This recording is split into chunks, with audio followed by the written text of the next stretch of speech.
बिस्मिल्लाहिर्रहमानिर्रहीम, अस्सलाम वालेकुम। आखिर जुडिशल कमीशन ऑफ पाकिस्तान से बड़ा फैसला सामने आ गया है और 7-5 की अक्सरियत से जुडिशल कमीशन ऑफ पाकिस्तान ने आइनी बेंच तश्कील दे दिया है। और आइनी बेंच के सरबराह वही हैं जिनका पूरे पाकिस्तान को पहले ही पता था कि जस्टिस अमीनुद्दीन खान साहब वो जज हैं जिनको आइनी बेंच का सरबराह मुस्लिम लीग नून, शरीफ ख़ानदान, जरदारी ये सिलेक्ट करेंगे। और वही हुआ जो तवक्कुआत थी। सबको, पूरे पाकिस्तान को पता था कि जस्टिस अमीनुद्दीन खान साहब जो हैं वो बनेंगे आइनी बेंच के सरबराह। क्योंकि आपको पता ही है कि जिस तरह से मुनीब अख्तर साहब को, मंसूर अली शाह साहब को आउट किया गया था चीफ जस्टिस पाकिस्तान की दौड़ से, और याहिया अफरीदी साहब को सिलेक्ट किया गया था, उस वक्त ही ये पता चल गया था कि हुकूमत इस हवाले से कॉन्फिडेंट है कि सुप्रीम कोर्ट से भी चीज़ें उनके लिए बेहतर होंगी।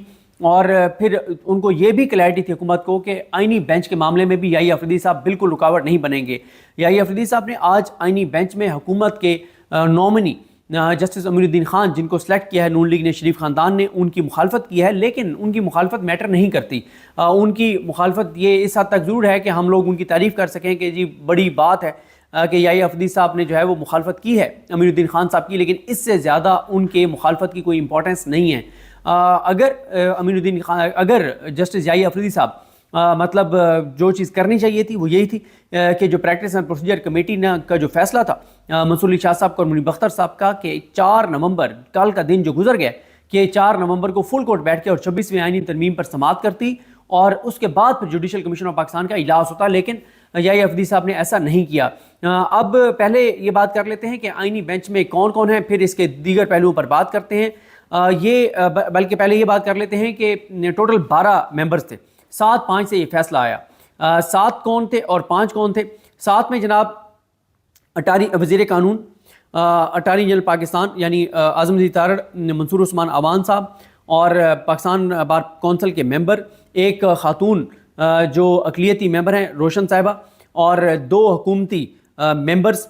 जो 2 हुकूमती मेंबर्स हैं उनमें एक फारूक नाइक हैं और एक शेख आफ्ताब हैं, और 7वें जस्टिस अमीनुद्दीन खान साहब, उन्होंने अपने हक़ में वोट दिया है। यूँ 7 ने अमीनुद्दीन खान साहब को जो है वो आइनी बेंच का सरबराह मुकर्रर किया है 7 की अक्सरियत से।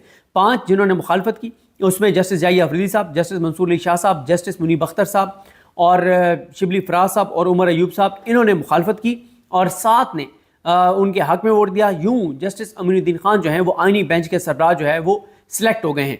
सिलेक्टेड जो हैं हुकूमत की तरफ से, नून लीग की तरफ से, शरीफ ख़ानदान की जानिब से। अब आ जाएँ इस बात पर कि इस कॉन्स्टिट्यूशनल बेंच में कौन कौन है। इसमें अमीनुद्दीन खान साहब हैं, उसके बाद जमाल खान मंदोखेल साहब हैं, मोहम्मद अली मज़हर साहब हैं, आयशा मलिक साहब हैं, सैयद हसन नज़र रिजवी साहब हैं, मुसरत हिलाली साहब हैं, और नईम अख्तर अफगान साहब हैं। एक चीज़ और मैं आपको बता दूँ, और वो ये है, अच्छा, इसमें हुकूमत ने अपनी तरफ से जो अपने वोट पूरे रखे हैं वो 4 तो कन्फर्म हुकूमत ने अपने वोट रखे हैं। अमीनुद्दीन खान साहब, जमाल खान मंदोखेल साहब और मुसरत हिलाली साहबा और नईम अख्तर अफगान साहब, ये चारों वो जजेज़ हैं जिनका शुमार जो है वो काजी फ़ाइज़ ईसा साहब के ग्रुप में होता है कि काजी फ़ाइज़ ईसा साहब के बहुत क्लोज थे, और ये जो भी काजी साहब का व्यू होता था उसके साथ जाते थे। तो ये 4 उन्होंने अपने कन्फर्म रखे। बाकी जो 3 जजेज़ हैं इसमें वो आयशा, मोहम्मद अली मज़हर साहब, आयशा मलिक साहबा और हसन नज़र रिजवी साहब, ये 3 वो जज हैं जो उन 8 जजेज़ में से हैं जिन्होंने मखसूस नशिस्तों का फैसला दिया था। एक चीज़ और मैं आपको बता दूं कि अगर ये जजेस अगर सीनियरिटी में ये लेके आते जजेस को, फिर सीनियरिटी में अतर मिनल्ला साहब आते और शायद वहीद साहब आते, फिर ये मुसरत हिलाली साहब और नईम अख्तर अफगान साहब जो हैं ये आउट हो जाते। और अगर इस तरह से होता तो फिर आइन पसंद जजेस जो हैं, जो अपने हलफ से वफा करने वाले हैं, उनकी तादाद ज़्यादा हो जाती। ऐसे जजेस जो अपने हलफ के साथ खड़े हैं, जो आइन के साथ खड़े हैं, जो पाकिस्तान के साथ खड़े हैं, उनकी तादाद ज़्यादा हो जाती। लेकिन हुकूमत ये अफोर्ड नहीं कर सकती कि वो जजेस आइनी बेंच में आते जो अपने हलफ से वफा करने वाले हैं, जो पाकिस्तान के साथ मुखलिस हैं और जो आइन के साथ चलने वाले हैं, जो बुनियादी इंसानी हकूक़ के मुहाफ़िज़ हैं, वो जजेस हुकूमत अफोर्ड नहीं कर सकती। तो इसलिए इस तरह से हुकूमत ने सिलेक्शन जो है वो की है। तो ये हो गया जनाब। और अब आते हैं अगली कुछ चीज़ों पर कि अब जो प्रैक्टिस एंड प्रोसीजर कमेटी है उसमें जनाब हो गए याहिया अफरीदी साहब। याहिया अफरीदी साहब के साथ जो है वो मंसूर अली शाह साहब, और तीसरे जो हैं वो जस्टिस अमीनुद्दीन खान साहब। और इसी तरह से जो आइनी बेंच जो है, आइनी बेंच के केसेस लगाने वाली जो कमेटी है उसमें आ गए जनाब, उसमें आ गए अमीनुद्दीन खान साहब, जमाल खान मंदोखेल साहब और मोहम्मद अली मज़हर साहब। तो मोहम्मद अली मज़हर साहब अगर اختلاف بھی کرتے ہیں تو وہاں پہ حکومت کے پاس 2 ووٹ جو ہیں وہ پورے ہیں، اور یہ 2-1 سے فیصلہ ہوتا رہے گا کہ کون سا بینچ کون سا کیس جو ہے وہ لگانا ہے، کون سا نہیں لگانا۔ آئینی بینچ کے سامنے یہ ہو گیا۔ اچھا، ایک چیز میں آپ کو بتا دوں پہلے ہی کہ اب وہ جو کل والا لیٹر تھا اس کی ڈیٹیل سامنے آ گئی ہیں کہ کل جو لیٹر لکھا تھا منصور علی شاہ صاحب نے اور منیب اختر صاحب نے چیف جسٹس یحییٰ افریدی صاحب کو، اس میں کیا تھا؟ اس میں انہوں نے لکھا کہ کیونکہ ہوا یہ کہ 31 کو انہوں نے کہا یحییٰ افریدی صاحب کو کہ آپ اجلاس بلائیں پریکٹس اینڈ پروسیجر کمیٹی کا، انہوں نے اجلاس نہیں بلایا، تو پھر ان دونوں ججز نے جو ان کو قانونی اختیار دیتا تھا، انہوں نے جو ہے وہ کمیٹی کا اجلاس بلایا، فیصلہ کیا کہ 26ویں آئینی ترمیم کے اوپر جو پٹیشنز ہیں وہ 4 نومبر بروز سوموار فل کورٹ کے سامنے لگائی جائیں، لیکن یحییٰ افریدی صاحب نے وہ نہیں لگنے دی رجسٹرار کو کہہ کر۔ اب انہوں نے لیٹر جو لکھا کل وہ یہ تھا کہ قابل احترام چیف جسٹس آف پاکستان اور چیئرمین کمیٹی قائم شدہ زیر قانون supreme court practice and procedure act 2023 عنوان 26ویں آئینی ترامیم کے خلاف تمام آئینی درخواستوں کی فل کورٹ کے سامنے سماعت کی تقرری۔ محترم چیف جسٹس، جیسا کہ آپ آگاہ ہیں کہ ہم بطور کمیٹی ممبران 31 اکتوبر 2024 کو ہم نے آپ سے درخواست کی تھی کہ کمیٹی کا اجلاس فوری طور پر بلایا جائے، جس میں 26ویں آئینی ترامیم کے خلاف دائر کی گئی تمام آئینی درخواستوں کو سماعت کے لیے مقرر کرنے کا جائزہ لیا جائے۔